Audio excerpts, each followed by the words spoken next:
नमस्कार मित्रांनो, आपण गोठ्यामध्ये काय करतो जनावरांना की हिटवर येत नाही त्या किंवा गाभण राहत नाही त्या म्हणून आपण हार्मोनल ट्रीटमेंट केली जाते प्रत्येक टायमिंगला किंवा मिनरल मिक्सचर पावडर कंटिन्यू दिली जाते. पण मी एक अशी गोळी सांगणार आहे की ती टॅबलेटमध्ये सुद्धा आपल्याला भेटणार आहे आणि इंजेक्शनामार्फत सुद्धा आपण देऊ शकतो औषध. तर आणि त्याची किंमत आहे मित्रांनो फक्त ₹100. त्याचा फायदा तुम्हाला सांगतो. आपल्या गायी हिटवर येत नसतील तर गायी हिटवर येणार आहे. त्या गाभण राहत नसतील, रिपीट प्रॉब्लेम असेल तर तो सुद्धा सॉल्व्ह होणार आहे.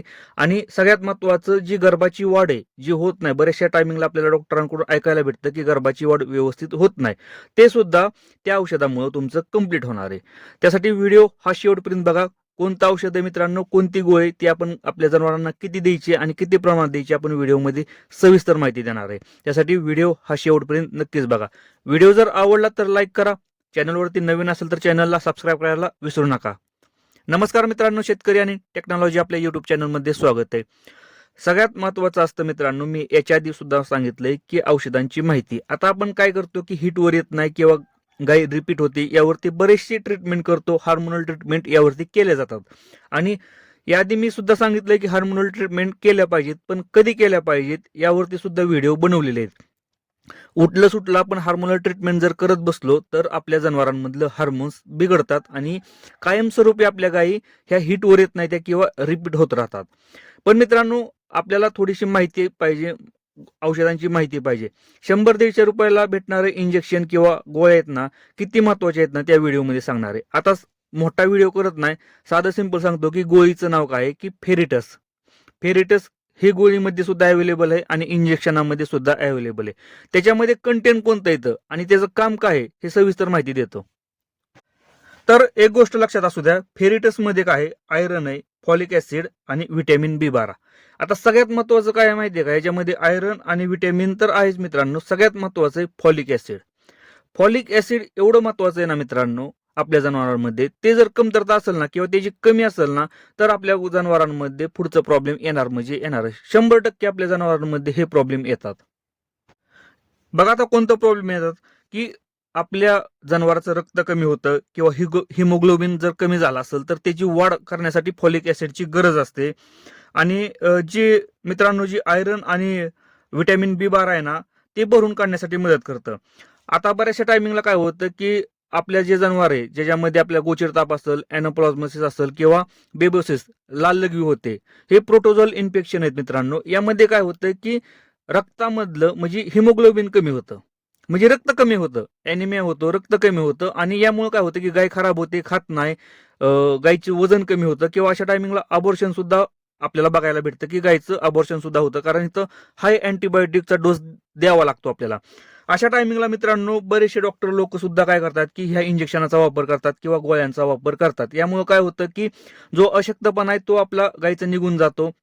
त्याचबरोबर काय होतं की वजन वाढायला सुरुवात होती आणि गायीचं रक्त सुद्धा वाढायला सुरुवात होती.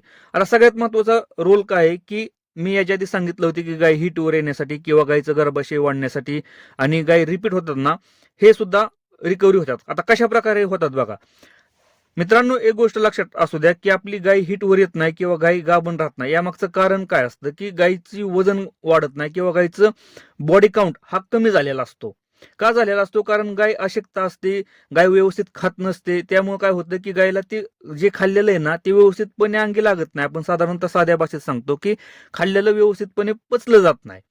हे औषधांमुळे काय होतं मित्रांनो की गाय जी खात नाही का नाही, आपण टाकलेली वैरण असू द्या किंवा खुराक असू द्या, ही व्यवस्थितपणे खायला सुरुवात करते, व्यवस्थितपणे रवंत करते. यामुळे काय होतं की रक्ताची चांगल्या प्रकारे वाढ होते, गायच्या अंगावरती टवटवीतपणा येतो, चकाकी येते आणि गाय टवटवीत दिसते.